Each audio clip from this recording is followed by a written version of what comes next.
Hello, and thank you for joining us in CEO Drawing Board 8.0. Today is so emotional for me because this is our first shoot live in our studios. We've been talking about our studios coming up, and we are here. Not only will we here, we are here with an august guest. The definition of august, and that is Mr. Dotun Sulaiman. The conversation on why African entrepreneurs should consider franchising for global scalability. Now, why is he the person that we need to be speaking to about this conversation? First of all, he's a renowned serial investor, management consultant, and then he sits on several boards and has handled leadership positions in international organizations, boards like the InterSwitch, APSA. We are so honored to have Mr. Dotun Sulaiman as our guest, our first guest in the studio today. Welcome, sir. Thank you very much. I'm glad to be here. Thank you so much for coming, making the time out of your very, very busy schedule. I'm always very honored. So, like I said, we're going to be having a very relaxed conversation so that entrepreneurs can connect, investors can connect. Yeah. And you know, when I was starting up this conversation, I said to you, we're going to do this in Africa. And you're like, Fumi, why Africa? Why don't we start, in Nigeria? We spoke about some organizations in Nigeria who, when they get to 5 branches, they feel like they've arrived. Yeah. Whereas you have counterparts in different parts of the continent who 1,000 branches and they're still counting. Sure. So, first of all, an introduction from your experience as a management consultant, your interactions with different organizations. Why are we not thinking like this? Well, I don't know whether it's a cultural thing, but we're not given to big thinking. Generally, that's my discovery in Nigeria, and that's because we're not good at collaborating. A lot of the things we do, we want to own 100%, we want to control. And therefore, let's cut the dream to our size. Right. So rather than dreaming big and challenging yourself to realize the big dream, we tend to dream small. We tend to think small. And it's also a function of capacity as well, managerial capacity. Management capacity is not that deep, not that strong. And that's one. The other thing, of course, which is also cultural in my view, is the issue of trust. Okay. We generally don't trust other people. Okay. Almost like very distrusting culture. Yeah. And therefore you want to do something that you can control, that you can see right in front of you, and you don't know what people are doing behind your back and so on. Which is the flip side of that is the stories people tell you about even those that have tried to empower and delegate and so on have been done by people not being trustworthy. Okay. That's the issue. Okay. So we're not trusted because people abuse the trust, so to speak. Okay. Yeah. So all of that will have to change. I think there are ways around that. If only you start with a big plan, big ambition. Yeah. You have worked on boards with organizations that have scaled beyond 5 outlets, 10 outlets. It might not be franchising, but how do they overcome the trust issue? How do they empower people? How are they scaling? It's centered around control. They do things they can control. Right. So control obviously is very important if you want to grow. The last thing you want to do is to grow and lose track. You want to grow and lose control. Want to grow and lose your quality and your edge and your reputation and so on. So those have been the considerations. So how fast can I grow without losing the essence of the brand, without losing the look and feel, the experience of the brand. So it's always been considered by being able to put in place the structures, the management structures, the control structures that are required to grow, to spread far and wide, and still be able to deliver the same experience across a wide geography. So let's talk about, now we're still at other people's managerial skills, growing through other people. Franchising is an option. Sure. The other option is your distribution channels. At the end of the day, you cannot grow without people. You cannot. So what has been your experience through growth of organizations that, I mean, I was watching the conversation yesterday about the companies that have become unicorns, right? Mm-hmm. They grew. Yeah, they grow, yeah. Well, what is the secret sauce that will allow Oh, no, that? there are different kinds of growth, by the way. Okay. And depends on the industry you're talking about. Because when we talk about franchise, which is the subject matter of this conversation, Yes. typically about consumer goods. Uh-huh. Consumer services could be catering, could be products and so on. Typically consumer goods that are delivered through branches, physical branches. So that's what we talk about franchise generally. Yeah. So the unicorn vertical will tend to be tech and so on, totally different conversations of how they grow. But with respect to those who deliver services and consumer products, franchising is a natural or should be the natural way to grow, so that it becomes less capital intensive on the founder. Yes. And you get a spread. So you're leveraging on other people's money and Exactly. other people's. But before you do that, yes. there are some requirements, what are called prerequisites, Okay. before you can do that successfully. First of all, you have a successful product. Okay? If you deliver that product successfully in one location, 10 locations, and so on, that are kind of manageable, that you have very close oversight on another. And you get some sort of experience that can be packaged and then replicated. Now, what most people haven't done, most businesses in Nigeria, because most businesses in Nigeria are fairly recent. There are not very many businesses that are 10 years old, 20 years old in the game that have multiple locations. There are not very many, that's the honest truth. So when you once you do that, what you then do is kind of codify that experience. Whether it's your processes, whether your product design, whether it's your menu, whether it's your ingredients, and flavors, and so on. You've got to be able to codify them, package them, so that you can then use that to expand. By trusting all of that to somebody that, that is, not your staff, but also probably have the same experience your staff have gone through, or expect them to replicate wherever they are, based on guidance. But before you can do that, of course, you also have to have in place a lot of control mechanisms to make sure that they do it exactly the way you do, because it's all about branding. Yes. You walk into XYZ cafeteria or XYZ beauty shop, wherever they are, you want to get the same experience. Not one where the experience in the what I call the owner-managed outlets are different from the franchise outlets. So that's how we recipe for disaster. Yes. So I was speaking with the last conversation we had was with Freddie Marcato. He's the CEO of Franchise Association of South Africa. He was telling me how the Nando's in South Africa. So I was asking him, my first experience of Nando's was in London. How did they ensure they got the peri-peri the same way in South Africa? And he said, even beyond the ingredients, there's something they call the Ubuntu culture, which is the service, the way that they train the staff to operate. So there's still a staff conversation in there to ensure that you have brand consistency. And in fact, in our research, we found that one of the reasons why people didn't think about franchising is because they thought that people will destroy the brand. Should we even go in this line? Now, we're talking to African entrepreneurs. These are all the challenges. Should we still go ahead to try and be franchising in Africa? It depends on the ambition. It always starts with the ambition. I mean, if you're satisfied with 20 outlets and 20 shops or 200 shops and you're done, that's fine. You don't need to. But if you have a bigger ambition and you've done something successfully on a small scale, I think it's scalable, then franchising, of course, is an option. But like I said, before you do franchising, you have to have done it well enough, kind of institutionalize the knowledge and all that kind of stuff that can then be transferred to other people. We talk about people, for example.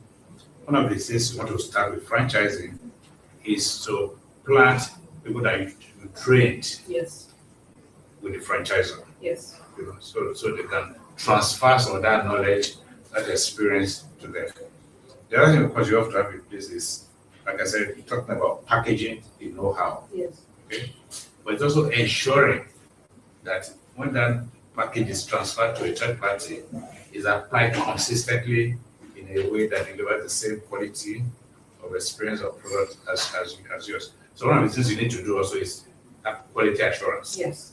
You have to be able to go there, visit, audit, quality control, surprise shopping, and so on. So the franchising model does not actually take any control because they keep that community. If you have to have control, otherwise you lose a brand. Because they're always, in fact, they train more than standard organizations do. They're always in training with the owner. They can do surprise audit. They can revoke. I'm told McDonald's revoked licenses from some franchisees. If you fail the quality assurance tests or inspections and so on, and you're risking my brand, I would withdraw the franchise. Yes. That's what the franchise owner will do to preserve the integrity of the brand. For the benefit of all in that community. Yeah, sure. So now, navigating global expansion. We have for too long, and that's our mission at CEO Drawing Board, we have been for too long the receiver of the franchise economy. Now we want to join the producers. And one of the conversations some people would have is, how well will my brand do in the Middle East? How well will my brand do in Asia?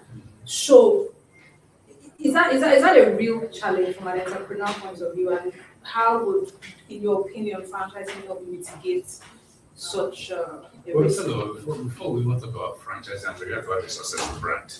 Okay.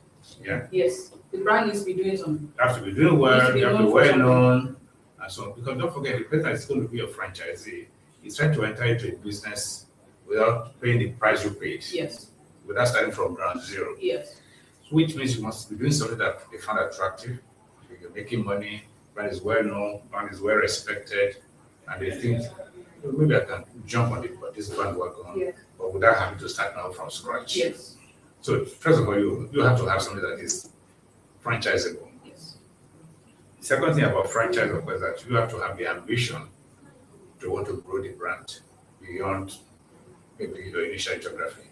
It could be local, it could be national, and it could be international. My advice always is start small. I have a big ambition, but start small and then prepare to scale. And therefore, if you want to franchise, I will franchise in my local environment first. See the reaction, and also develop and hone the ability and the capability that are required to manage a franchise operation before we then go overseas and so on. Because there are many things when it comes to going overseas or going beyond your immediate market. There are many things that are required. You might need some customization, you might need some adaptation, you might need some taste profiling that might be cheap to probably look at. Probably don't want to do that from the get-go. So you want to make sure you conquer your local market before you go conquer the world. So, but in any case, you are still going to make adjustments as you go along in this journey of franchising. Absolutely, yeah. And you have to be open to feedback. Oh, absolutely. Some of the things we said to entrepreneurs in our conversations, it's an option of growth. It's an option, for sure. You can do the traditional growth method, but it's not bought. You're expanding through your own steam, your own capacity, your own resources, your own capital, and even if it's borrowed, your management, yes. So you are stretched and you can only go so far. Sure. But franchising is a model set up for international expansion from the get-go. So even if you go through those hurdles, you know that you're documenting for the market as well. And the excitement is that for every expansion, it's money in your pocket. Sure. So when a new branch starts, they've already paid you for them to start. To get a license or to get a They're paying you royalties. Yep. They're paying you marketing fees and all that. But you're not being irresponsible with it. You're also using it to create a global view. To manage the brand. Yes, to manage the brand, to ensure consistency. Maybe that there's a part of the product or service you supply, you're also making sure that happens. Sure. You're covering them legally and all that. So it's an option. Sure. It's not less of a challenge but it looks like the rewards might be higher. Well, clearly, it's, like I said, an option. Yes. There's more than one way to do it. And so for me, it's because of, if you want to pursue that option, it's because of timing, readiness, Yes. And of course the ambition. Because ambition drives everything. Yes. Once you say you want to do something, like you said, once you conceive of something, then doing it becomes the next challenge. But if you haven't conceived it, you haven't started. You cannot do what you haven't conceived. Now, talking about, for me, what franchising does basically conquers and expands geography. Okay. And that geography could be in your local market, Yes. or international. Because we did talk about international. If you have a big geography, like Nigeria, I mean, we have started business in Lagos, but Nigeria is a very big country. There are big markets outside of Lagos, but you're Lagos-based business, and you done very well in Lagos. But because you don't know Kaduna very well, you don't know Sokoto very well, you don't know Enugu very well, and so on. And maybe through travel and so on, people in those places are aware of your brand. And there's a need for what you produce, and there's a market for what you produce. One franchise then becomes an option to go into those far-flung places to start a business. So that's the in-country franchise model. Yeah. There's the continental model, and then there's international model. Yeah, it's not about geography. Yes. It's about 5,000 miles apart. Yes. No, that's just 500 miles apart. I mean, between Lagos and London is 3,000 kilometers. Yes. Yeah. Between Lagos and Maiduguri is maybe 1,000 kilometers. I don't know. It's the same thing. So I'm going to ask you to put on your investor hat. Okay. You're given two businesses to invest in. One is your traditional business. The other is your franchise. It has become a franchise module. Which one of these would you pick to invest in, and why? Well, again, if you're a person that is satisfied with very little, small, compact, under control, don't take chances, and so on, because I will do the ones where I see the shops, I can visit the shops, I know who's in charge, I'm on a first name basis with all the managers, I know all my managers. And so on. You need to connect that. But if that is not you're not a control freak, so to speak, and if you have an ambition to build a really substantial business, franchising, of course, is the way to go. So if I said to you, I have one business model to say, would you invest in this business? It's not a franchise, but they plan to expand into Nigeria. And you have another one that is, ambitious to be a franchise, and they need more funding. Which one of these would you invest in as an investor? Well, so if they are going to franchising for the first time, okay, yes, then I'll be a bit more cautious. Okay. I'll probably prefer to join at the point where they are not outside of franchising, Okay. but have the ambition to franchise, Okay. and therefore be in a position where you can assist or influence the timing Okay. of when For them, to do I see. franchising, and all the things they need to put in place to make that franchise model successful. Okay. Because what you don't want to do is to lose what you have at your kind of base level, because you want to grow into distant geography. And I feel like So if I'm satisfied therefore that they are ready, because they kind of mastered their local environment and everything is packaged and so on, quality control is there, can be, the knowledge and the experience can be packaged and so on.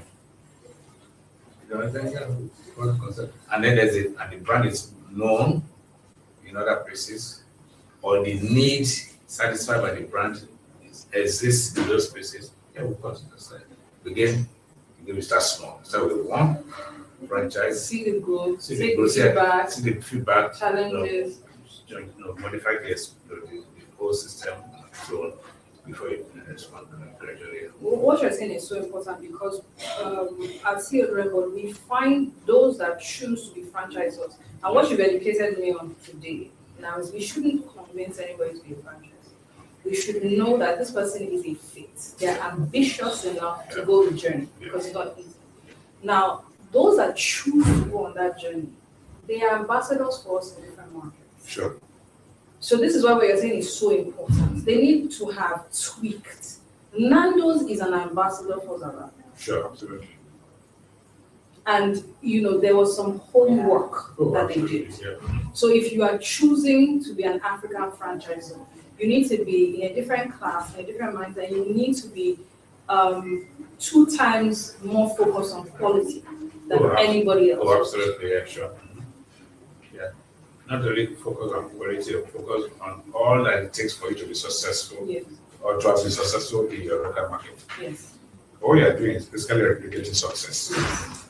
So the success needs to be there first. Yeah. So, to replicate success, you've got to be successful first. Yes. What you then do is that what made me successful? Okay? In the first instance. In the first instance, the product, the service, management, the skills of my people, the culture, those are the things that make business successful on a sustainable basis. Can they be exported? Can be exportable? You cannot forget to export something, you have to package it first. Yes. So in a sense, you're packaging the business. Yeah, packaging the business and taking it to a different location where you may not have the same amount, you will not have the same degree of oversight than where you started from.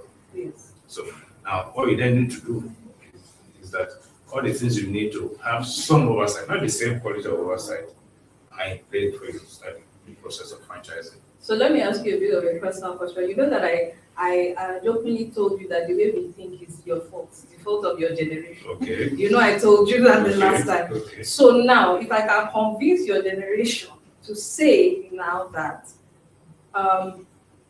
we can take this choice to be the producer in the franchising market, because previous to today and this journey of trying to evangelize the continent on franchising, we literally just saw ourselves as, at best, a franchisee, a receiver in this market.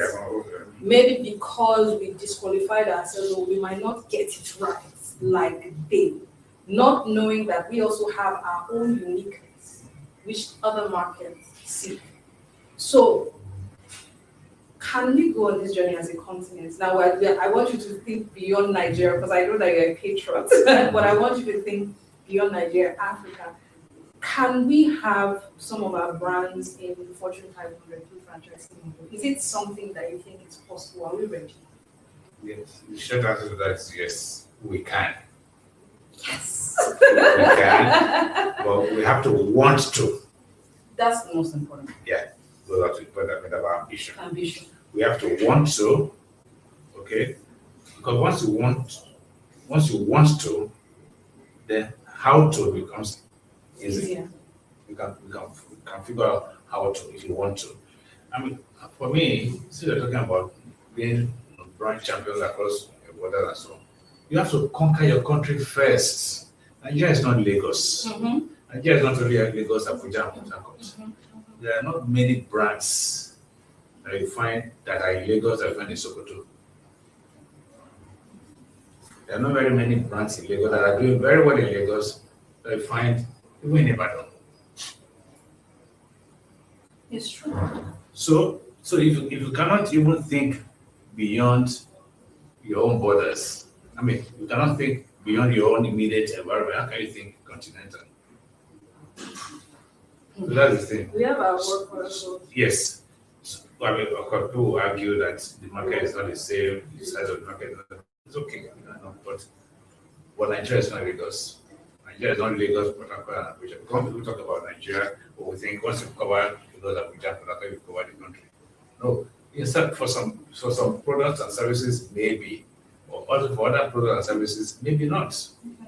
Now, question is, why haven't people done it? Like I said, spirit of ambition is know-how, And know-how includes also knowing the opportunities that are available outside your immediate environment. Yes. How big is the market for your brand in Maiduguri or just? Are there enough people there? With their power, would they actually support one shop? Mm. And then, of course, you also have to say, would it be worth the trouble? It's also return on effort. Yeah. Would it be worth the effort and so on? Would the net contribution to what I'm doing in my home base be worth the extra effort that's required? And so so for me, it's going to have to want to before you talk about how to. I feel like, and I think you have to maximize your country national market before you go international, before you go regional, before you go international. Because if you think Nigeria is a tough place to do business, business in a country you don't know is tougher, much tougher. And therefore, one of the ways to take care of those unknown is to get local people in those environments, be the people that are taking the risk of the market, leveraging on your brand, on your accumulated knowledge and experience, and so on. So I feel like that, for us to want to, it needs to be put on the menu. Meaning that some people even don't know to want to. Yes. That's one of the reasons why we started having this conversation, because it wasn't even a conversation. It wasn't even in front of. Sure. Maybe somebody said to themselves, in fact, you have a lot of organizations that set up themselves with the word global, right? They want to go global, but in their mind, they thought the traditional method of global, So I feel like we need to maybe put it more on the conversations. Sure. Maybe get some of the entrepreneurs to see these options. In fact, why, if I'm taking what you're saying about, conquer your markets first, we wouldn't have agreed on the options go to Cairo that we want to do in April. But one of the things we are going to do there is like studying an excursion. Okay. You're saying do this franchising, right? But where is it working? What do those people look like? Sure. Because in this sort of exhibitions now, McDonald's is not there. We're talking about the next generation of franchises that are being born. Sure. Saudi Arabia invested in their own entrepreneurs. In fact, they took them through some sort of, I'll call it a machine to brainwash the entrepreneurs to start thinking franchising. They got all the government support, and then they go through these programs and start taking them internationally. Sure. So the feat of even thinking about it is not there because it looks intimidating to the regular entrepreneur. For you to even think in that direction, because we are looking at the annual turnover of McDonald's. They're talking about, I think it was 100 billion or something. That was the last time. So we probably can't afford this, so let's not even go there. But we are finding that because we interviewed a lot of these entrepreneurs, and I'll have you know, we have some local ones coming up that we're going to interview as well. And we saw the mindset, these are regular guys. Sure. And our entrepreneurs in Nigeria are more resilient. Sure. Yeah, because if you can build a business in Nigeria, chances are you can build a business just about anywhere. You will be fine. Anywhere. The trains there in London is better. It goes back to the question of ambition. Yes. And the confidence that comes with success. Yes. So if you're successful, you gain some level of confidence that I've done it. Yeah. I can do it again and again and again and so on. Then if you want to replicate it. So for me, there is local, national, regional. Okay, sir. Depending on the product, regional, continental, and global. But not necessarily in that order. That's what I was just going to say. Depending on your products. That's what I was going to say, because I was going to tell you to comment on, there's a particular brand that is coming to Africa and they're working with us. And I find this guy amazing. He's a specimen of a person. He's conquering 10 markets at the same time.